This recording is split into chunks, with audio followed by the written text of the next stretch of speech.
നിഹാൻ home ഗാർഡനിലേക്ക് എല്ലാ കൂട്ടുകാർക്കും സ്വാഗതം. ഇന്ന് ഞങ്ങൾ നിങ്ങളോടൊപ്പം പങ്കുവയ്ക്കുന്നത് ഞങ്ങളുടെ പേരച്ചെടിയുടെ വീഡിയോ ആണ്. ഏകദേശം 40ഓളം പേരയ്ക്ക ഞങ്ങൾക്ക് ഈ ചെറിയ ചെടിയിൽ നിന്ന് ഈ ചുരുങ്ങിയ കാലയളവിനുള്ളിൽ ലഭിക്കുകയുണ്ട്. നിങ്ങൾക്ക് കാണാം ഇപ്പോൾ ഈ പേരയിൽ എത്രമാത്രം പേരയ്ക്ക നിൽക്കുന്നുവെന്ന്. എങ്ങനെയാണ് ഇത്തരത്തിൽ ചെറിയ ചെടിയിൽ ഇത്രമാത്രം പേരയ്ക്ക നമുക്ക് കായ്പ്പിക്കാൻ സാധിക്കുന്നത്? നമുക്കതിൻ്റെ പരിചരണ രീതി ഒന്ന് പരിശോധിക്കാം. ആദ്യമായി നമുക്ക് പേരയ്ക്കയുടെ ഗുണങ്ങളൊന്ന് ജസ്റ്റ് ഒന്ന് നോക്കാം. ആദ്യമായി പേരയ്ക്ക വൈറ്റമിൻ സി, ആൻറ്റി ഓക്സിഡൻസ് എന്നിവ ധാരാളം അടങ്ങിയ ഒരു ഫ്രൂട്ടാണ്. അതുകൊണ്ട് തന്നെ ഗ്ലൈസിമിക് ഇൻഡെക്സ് വാല്യൂ കുറവാണ്. ഈ ഗ്ലൈസിമിക് ഇൻഡെക്സ് വാല്യൂ കുറഞ്ഞ ഇത്രയും വൈറ്റമിൻ സി, ആൻറ്റി ഓക്സിഡൻസ് ഉള്ള ഫ്രൂട്ടുകൾ വളരെ അപൂർവമാണ്. അതാണ് ഈ പേരയ്ക്കയുടെ ഏറ്റവും വലിയ ഹെൽത്ത് ബെനിഫിറ്റ് എന്ന് പറയുന്നത്. പരിചരണ രീതി നോക്കുമ്പോൾ നല്ല നീർവാർച്ചയുള്ളതും അതുപോലെ അത്യാവശ്യം സൂര്യപ്രകാശം കിട്ടുന്ന സ്ഥലമാണ് പേരച്ചെടി നടാൻ നമ്മൾ തിരഞ്ഞെടുക്കേണ്ടത്.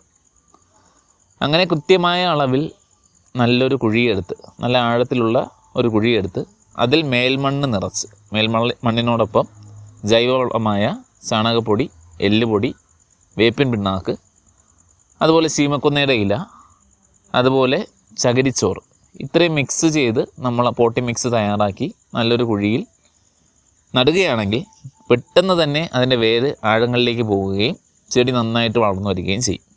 അതാണ് ആദ്യമായി ശ്രദ്ധിക്കേണ്ടത്. നടീലിൻ്റെ സമയത്ത് ശ്രദ്ധിക്കേണ്ട കാര്യം അതാണ്.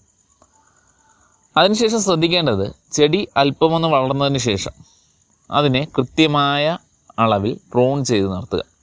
പ്രൂൺ ചെയ്ത് നിർത്തിയാൽ മാത്രമേ അതിൽ നിന്നും ബ്രാഞ്ചസ് വരികയുള്ളൂ. കൂടുതൽ ശാഖകൾ വന്നാൽ മാത്രമേ കൂടുതൽ ഫ്രൂട്ട് നമുക്ക് ലഭിക്കുകയുള്ളൂ. അങ്ങനെ കൃത്യമായ അളവിൽ പ്രൂൺ ചെയ്ത് ചെടിയെ ഒരു നല്ലൊരു ലെവലിൽ നിലനിർത്തുക. സെപ്റ്റംബർ, ഫെബ്രുവരി മാസങ്ങളാണ് ചെടിയെ പ്രൂൺ ചെയ്യാൻ ഏറ്റവും അനുയോജ്യം. അങ്ങനെ പ്രൂൺ ചെയ്യുകയാണെങ്കിൽ ആ പ്രൂൺ ചെയ്യുന്നതിനോടൊപ്പം വളങ്ങളും നന്നായിട്ട് നൽകുക. ഈ വളം നൽകുന്നതിന് മുമ്പേ എന്ത് ചെയ്യുക? 15 ദിവസം മുമ്പേ കുമ്മായം നന്നായിട്ട് മണ്ണ് ഇളക്കിയതിന് ശേഷം കുമ്മായം ചേർത്ത് ആ മണ്ണിനെ ഒന്ന്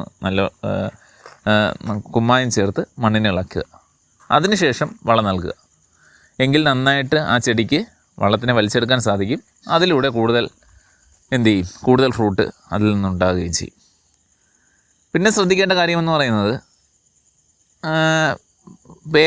പേരയ്ക്ക കായ്ച്ചാൽ അതിനെ കവർ ചെയ്ത് നിർത്തുക. കാരണം അല്ലെങ്കിൽ കീടങ്ങളുടെ ആക്രമണം കാരണം നമുക്ക് ആ ഒരു ഫ്രൂട്ട് നന്നായിട്ട് ലഭിക്കണമെന്നില്ല. വളരെ കുറഞ്ഞ ചിലവിൽ നിങ്ങൾക്ക് ഈ ഒരു 100 രൂപയ്ക്കകത്തേ വരുള്ളൂ ഈ ഒരു നെറ്റ്. ഇതുപയോഗിക്കുകയാണെങ്കിൽ ആ ഫ്രൂട്ടിന് നന്നായിട്ട് കിട്ടും. കൃത്യമായ അളവിൽ നനയും കൊടുക്കുക. നന, പ്രൂണിങ്, അതുപോലെ തന്നെ നല്ല മണ്ണൊരുക്കം. ഇതാണ് ഒരു പേരച്ചെടിക്ക് വേണ്ട ഏറ്റവും പ്രധാനപ്പെട്ട കാര്യങ്ങൾ എന്ന് പറയുന്നത്. ഇങ്ങനെ നിങ്ങൾ ആ ചെടിയെ വളർത്തുകയാണെങ്കിൽ നന്നായി ഫ്രൂട്ട് കിട്ടും. വീഡിയോ ഇഷ്ടമായി ലൈക്ക് ചെയ്യാനും ചാനൽ സബ്സ്ക്രൈബ് ചെയ്യാനും മറക്കരുത്.